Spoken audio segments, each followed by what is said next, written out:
नमस्कार दोस्तों, welcome back to my YouTube channel. दोस्तों, आज के इस वीडियो में हम बात कर रहे हैं न्यू इनकम टैक्स रिजीम की। दोस्तों, सबसे पहले यदि आप मेरे चैनल पर नए हैं तो प्लीज़ चैनल को सब्सक्राइब और वीडियो को लाइक ज़रूर कर लें, क्योंकि हम इस चैनल पर टैक्स रिलेटेड वीडियो अपलोड करते रहते हैं। दोस्तों,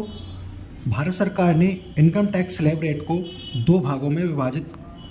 कर रखा है, ओल्ड टैक्स रिजीम और न्यू टैक्स रिजीम। लेकिन दोस्तों, आज के इस वीडियो में हम केवल न्यू टैक्स रिजीम की बात कर रहे हैं।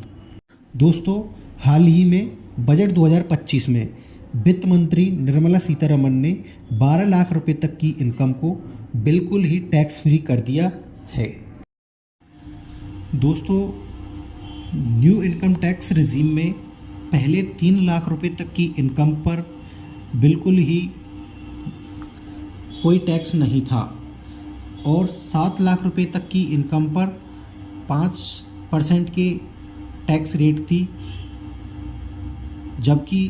10 लाख रुपए तक की इनकम पर 10% और 12 लाख रुपए तक की इनकम पर 15%, 15 लाख रुपए तक की इनकम पर 20% और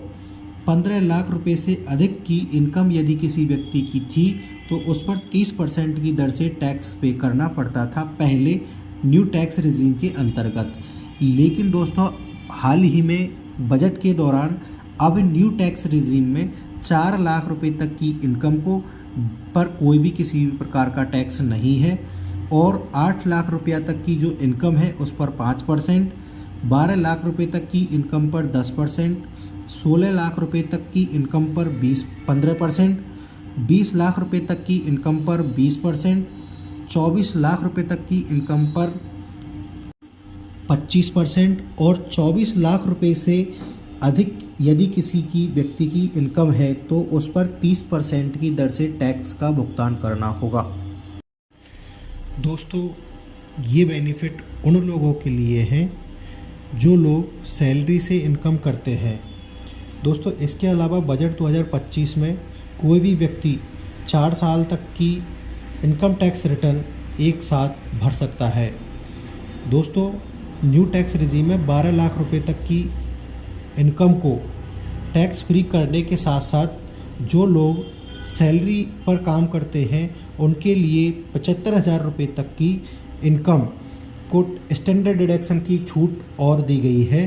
लेकिन ऐसी इनकम पर छूट जो है वो केवल सैलरी पर्सन के लिए है। इसके अलावा दोस्तों, जो लोग शेयर मार्केट या किसी और माध्यम से इनकम करते हैं तो उन्हें इसकी छूट नहीं दी जाएगी, उन्हें इसका लाभ नहीं मिलेगा, उनके लिए टैक्स का भुगतान करना होगा। दोस्तों, बजट 2025 में भी सीनियर सिटीजन को इनकम टैक्स डिडक्शन के लिए पहले 50,000 रुपये तक की छूट दी जाती थी, लेकिन अब इसको बढ़ा करके 1 लाख कर दिया गया है।